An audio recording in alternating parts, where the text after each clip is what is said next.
સુરतना પાંડેસરા વિસ્તારના દ્રશ્યો આપને બતાવવાના પ્રયત્ન કરી રહ્યા છે। આપ જોઈ શકો છો કે જે કામદાર જે મહિલાઓ છે ઝાડુ પોછા કરવા માટે જતા હોય છે તે લોકો ક્યાંક ને ક્યાંક અમે વિરોધ કરી રહ્યા છે। તેમનો વિરોધ આ પ્રકારનો છે કે ભાઈ રિક્ષાવાળોના જે ભાડા વધારવામાં આવ્યા છે તેના કારણે ક્યાંક ને ક્યાંક અમને સાફ સફાઈના કામ માટે પૂછાતું નથી, તેના કારણે અમે વિરોધ કરી રહ્યા છે।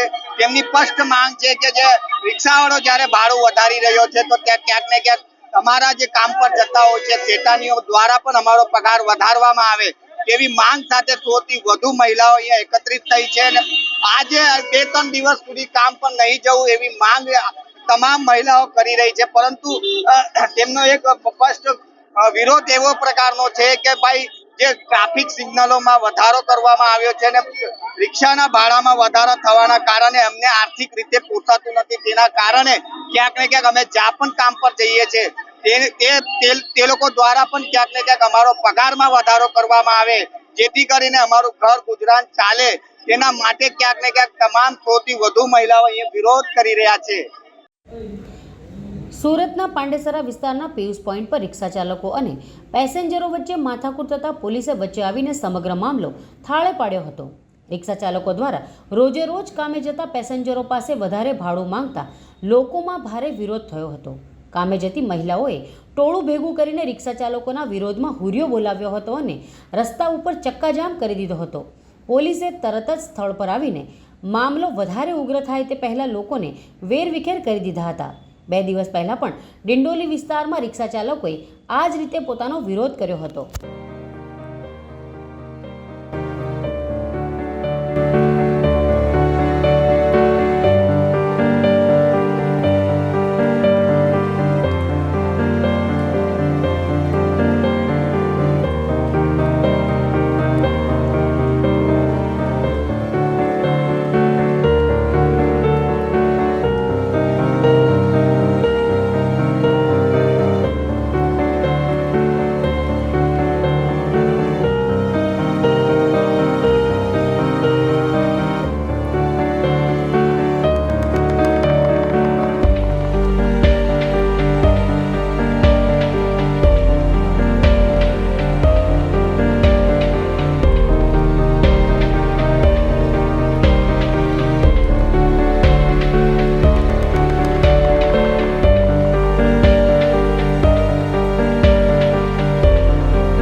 हमारी यही समस्या है कि सिग्नल थोड़ा कम करे और रिक्शा वाले की भाड़ा जो बढ़ गया है तो हमारी सेठानी भी भाड़ा बढ़ाना चाहिए, पगार बढ़ानी चाहिए क्योंकि हमको भी पोसाए और रिक्शा वाले को भी पोसाए।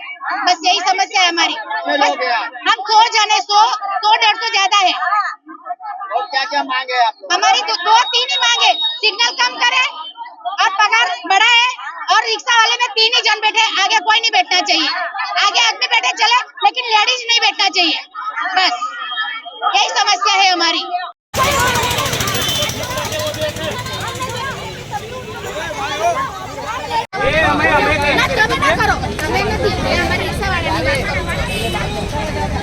कोई बात नहीं।